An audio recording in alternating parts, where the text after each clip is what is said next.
Hi, this is International Master David Pruess, and I'm here to do a two-part lecture showing a couple games in the Petroff defense.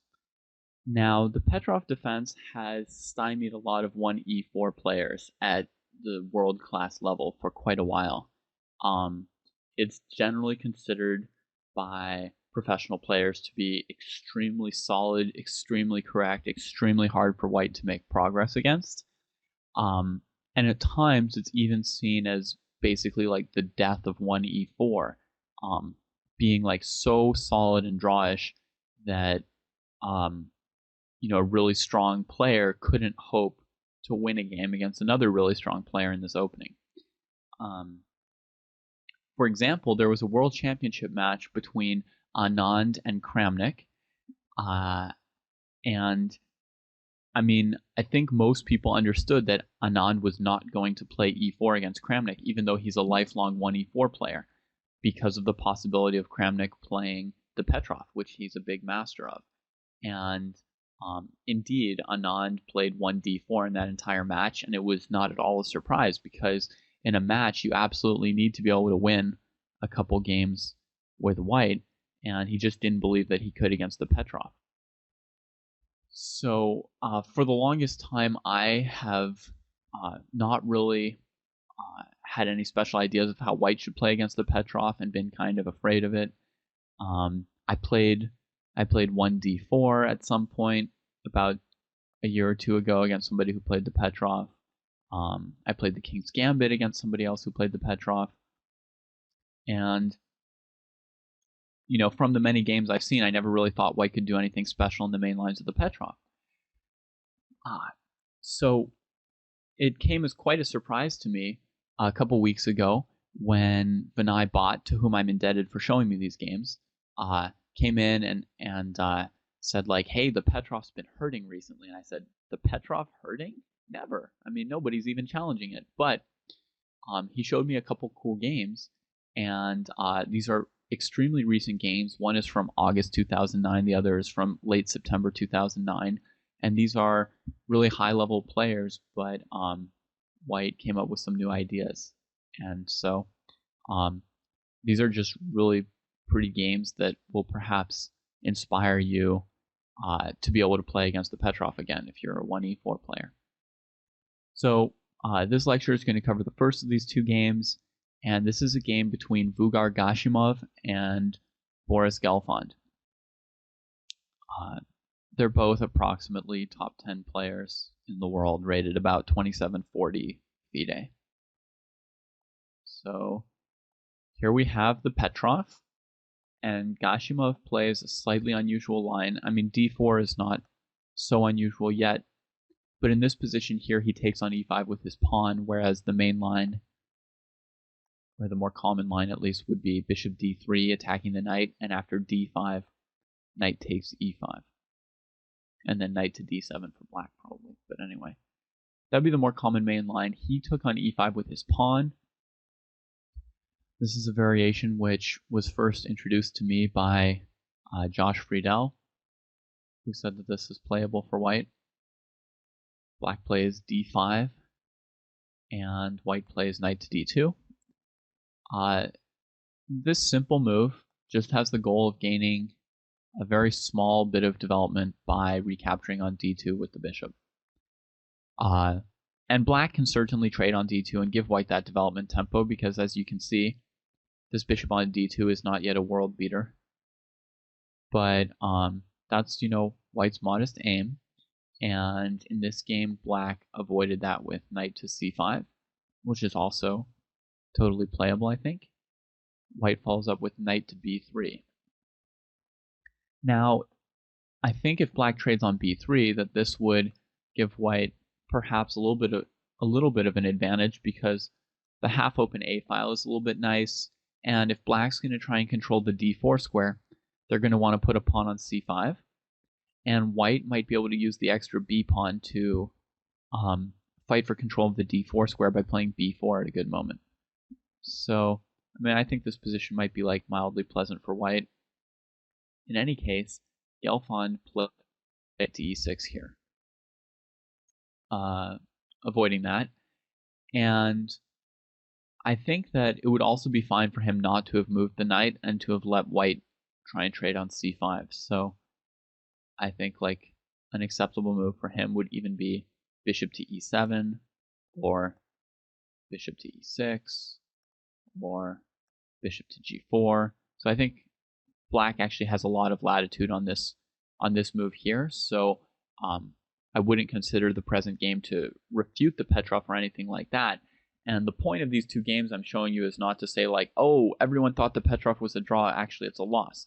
It's only to show you that, you know, I saw a couple cool games, and hey, it looks like white still has some things that they can do, right? They can still play. It's not just going to be this boring thing that the Petroff has a reputation for. So black plays knight e6 in this position here, and white plays knight bd4. So while black has moved his knight around, white has gotten his knight from b1 to d4, a pretty significant improvement for that piece. I think the reason that white has to play knight bd4 right away would be that if you play a move like bishop d3 and black plays c5, now your knight on b3 is pretty badly placed because it's hard for it to get back into the center at any point. So white has to keep moving this knight. I know it looks a little bit funny that he's moving knight d2, knight b3, knight d4 while black moves his knight around. And the first time I saw these moves, I was like, Vinay, what are they doing? Because it just looks like such a ridiculous dance. But I guess at each stage, if black made the knight trade, it would have given white a little bit of an advantage. So white's able to spend all these moves improving his knight. And now in this position, black finally traded on d4. Again, they probably have more than one option. They could probably play either bishop to e7 or bishop to c5 even. Bishop c5 I wouldn't necessarily be thrilled about after bishop e3. I don't think that's exactly the best square, but it looks possible as an alternative. But black just traded on d4. And now in this position they played bishop to e7, but I'm going to mention one important alternative here, because this is really a move that you might be wondering about. c5, trying to chase the knight out of this good square. And then white has an opportunity to make the game interesting again. Can you see what it is? You can pause your clock for... Sorry, you can pause your clock. You never get to pause your clock in a game. But here, you can pause these videos for a few seconds and try and see if you see any good idea for white. And now I'll show you what white would go for. They would give this bishop b5 check, and you know, if black's trying to block with the knight on c6, white has knight takes c6, which is strong. So they're going to have to block on d7. When they block on d7, they lose control of e6. If they block with the knight, they've blocked in their bishop. If they block with their bishop, then their bishop can no longer control e6. So in either case, white's allowed to play this move e6. And I will simply say that the game gets pretty interesting in this case. But we're not going to focus on it at all. So black plays. So if black plays c5, white can also keep the game pretty lively there. In the game, black played bishop to e7, which looks like the best move at this point to me. And white plays bishop d3 now. And now black plays c5. And I think that's actually poor timing for black. And another improvement for Gelfand's play in this game would be to just castle here.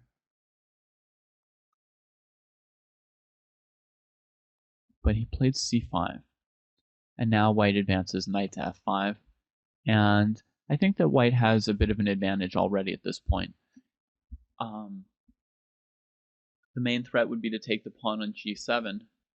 The knight's really well placed, which it should be since white's invested 1, 2, 3, 4 moves getting it there.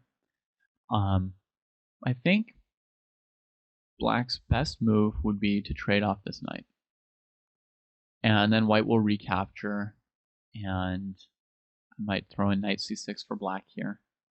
And white has a pleasant position with the bishop pair, but black still has pretty decent chances to play, because White's light squared bishop hasn't yet gotten completely loose on the board. F5 is not a very secure square because G6 is possible. If it comes back to D3, C4 is possible. So White still has some work to do to establish the light squared bishop as sort of a force to be reckoned with all over the board. Once he does that, his bishop pair might dominate, but that's still a long ways off. So I think Black's still got a playable position at that point. But here Gelfand made a really significant error and castled. And I mean, at first glance, this seems a lot better than trading the other bishop for the knight, because if White trades like this, they're going to be in immediate trouble defending this pawn on e5. So you can't really play queen e2 to defend it because of c4. Again, you have trouble with that bishop, right? And if White plays f4, then Black may be able to play f6 right here. And I think that White definitely has some problems dealing with this move. So the knight trade on e7, the problem with that is, again, like a matter of tempo and development, right? Like we spend all these moves bringing our knight to f5, and then when we trade on e7, Black recaptures by developing their queen, and it comes with a threat on the e5 pawn, which is a little bit awkward. So Black's got a little bit of energy to work with. But White's goal was not to take this second bishop here. White's goal was to take that g7 pawn. And even though Black is castled defending it, White still finds a way to get that pawn. So you could pause for a second and see if you can come up with a move for White that will let them get that pawn on g7. Welcome back. This was kind of a joke of a question because the answer is you play knight takes g7, sacrificing your knight. And that gets you the g7 pawn, but at the cost of a knight. However, this sacrifice cannot be accepted by Black. If king takes g7, as played by Gelfand, Black is guaranteed to lose. So in this position here, White's played a rather shocking move, and I know from my experience that that when somebody plays a move like this, your reaction is, oh my goodness, I have to take it, because if I don't take it, I'm just losing. And so even though the move is surprising, people will often play a move like king takes g7 very quickly, thinking like, okay, look, if it works, then I'm losing. If it doesn't work, then I've grabbed the piece, and my opponent will try and like figure out their attacking continuation, and I'll find the way to defend it. But you really want to be sure whether or not you're losing if you don't take it before you just take one of these sacrifices. If your opponent has played a move like, queen takes rook, well, you're probably right to assume you're losing if you don't recapture because you'd be down a rook. But here what White's taken is a pawn, and again, has anyone been able to keep track of how many times this knight has moved? The count is up to 5, and if the knight's going to escape, it's going to have to move at least a 6th time, right? So it should be possible for Black to consider playing on minus their g7 pawn. I know it's kind of bad for your king position to have lost this pawn also, but you definitely want to consider other alternatives for Black here. And like just to prove the point, there are 2 moves that I would consider for Black here before I concluded that I had to take on g7. One move would be pawn to c4, trying to disrupt the bishop on d3 that's aimed at my king. And the other move would be bishop to g5, sort of like a weird little move that I thought of with the idea of trying to bring the queen to g5 and attack the e5 and g2 pawns. I was sort of hoping that as Black I might be able to win back my pawn with this move. Anyway, the more interesting of the 2 moves is probably c4. And if the bishop retreats, then the bishop on d3 was an important part of White's attack, so Black can just take the knight and win pretty easily. Another option would be for White to try and sacrifice everything. Bishop takes h7 check, and queen h5 check, king g7, bishop h6 check, king to g8. And now this bishop is nicely attacking g7, and all white needs to finish the game is to get the queen onto the g file with check and finish black off. But there's actually no really easy way to do that in this case. So this wouldn't quite be sound for white. So then another important move white could try is knight to f5, threatening queen g4 with checkmate. Well, not quite checkmate. Anyway, and in this case, there are a couple possibilities. For example, pawn takes bishop, queen g4 check, bishop g5. That's why it's not exactly checkmate. Bishop takes, queen takes. Possible here. Maybe white has another alternative, but queen takes. Queen c8 is a way for black to try and hang on here, but since white's not really down any material and the black king is really weak on the dark squares, this is almost certainly not good enough for black. So the other option here is to play king h8, avoiding queen g4. And now if white played queen to g4, rook to g8 would be really good for black, because then they'll take on d3 next move. So now white would probably play like knight takes e7, queen takes e7, bishop e2, and hooray, black gets their pawn back with, a possibly playable position. Certainly, if black considered c4, I think they would find that these choices are much more playable than the choice that they did play in the game, which is king takes g7, which goes down in flames pretty quickly. And now, if you like, you might want to try and predict some moves for white during the last few moves of the game. See if you can come up with these direct attacking moves that white's going to use to win the game. All right, so your first move, hopefully, was to bring your queen towards the attack. You're going to need that pretty badly because she brings a lot of firepower and you don't have that much so far. So the threat is queen takes h7 checkmate. I think the two defenses are f5 and rook to h8. So let's look at f5 for a second since rook h8 is played in the game. f5, what move would you play? I'm going to keep moving along quickly, so if you want to be guessing these moves, just pause your video whenever you want. White takes like this. Now black would love to bring out the bishop, right, and add that to the king side, but white has checkmate in one. Another bad option for black is rook takes f6, queen h7 check, king here, and now what's the best move for white? This is again the question of cutting off versus pursuing, and I, in several of my videos, have been trying to instill in you the habit of looking for ways to cut people's kings off instead of just chasing them with checks. So here this is a beautiful move which wins the game for white. The follow-up would be bishop h6, but bishop h6 check itself is again an example of you're chasing them, but you're only chasing them where they want to go.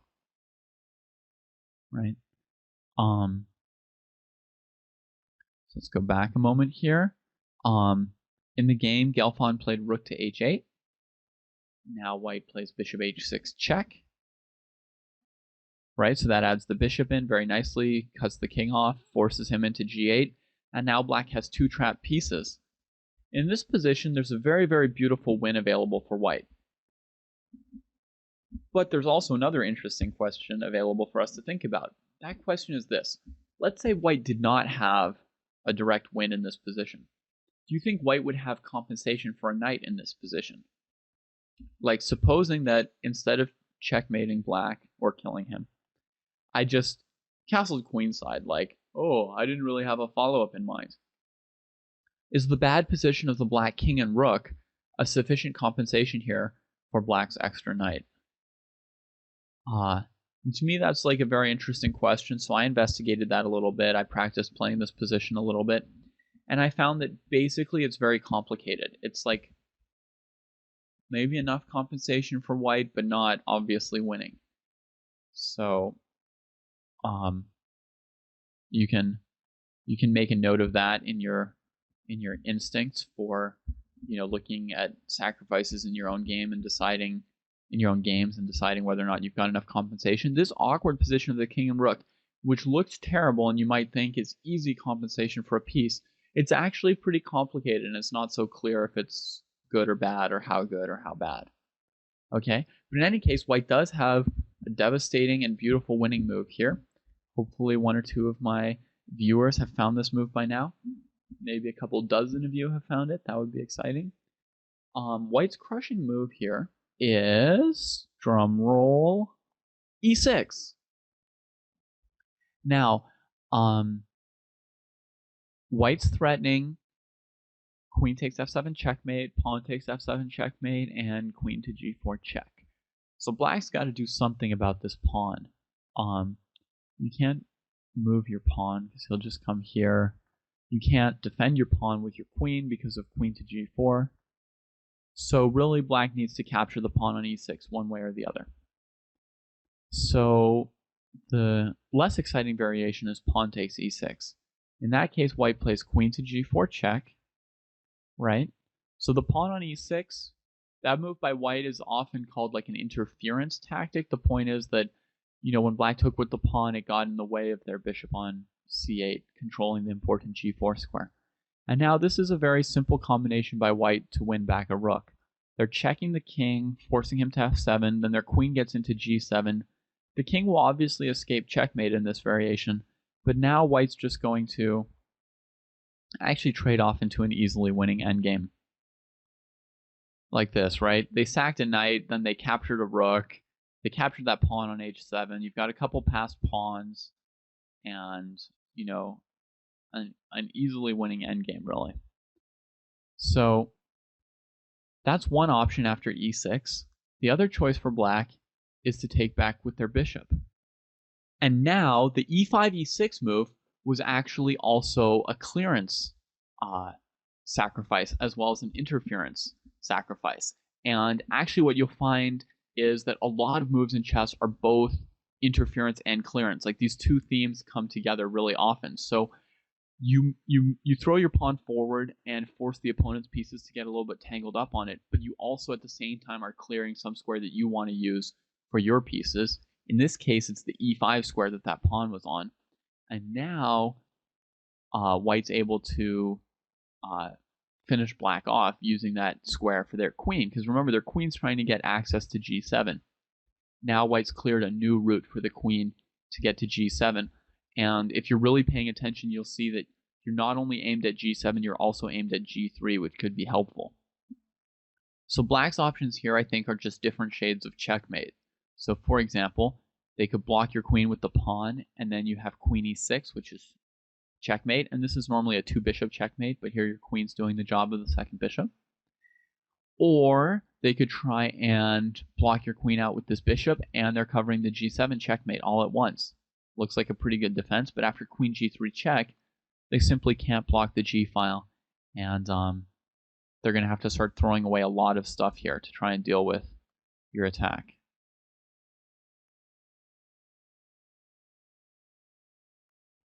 And they give this check here, and it looks like they may have thrown away just enough pieces to stop checkmate, right?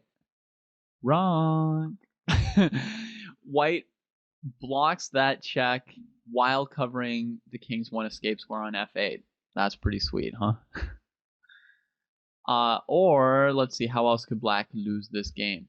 They could play bishop back to f8, also covering g7, and then again white plays queen to g3 and checkmates black. So let's go back to this position here right before e6. That's really a sweet aesthetic move. This game's not super deep from any strategic perspective. Black really didn't provide great resistance, as you saw in my comments. There were a couple moments where they could have played a little more circumspectly in the face of white playing knight takes g7, for example. They could have thought some more before taking the piece and possibly come up with c4, and then you'd still get to play a chess game. After taking on g7, white quickly wrapped things up with this gorgeous e6 move, and then black did not have a chance to play much chess this day. How sad for him. Well, he shouldn't have played the Petroff anyway. That's the moral of the story. Just kidding. Yeah, this is like a cool game. I found it really pretty. Hope you did too. And I hope you look forward to the next one.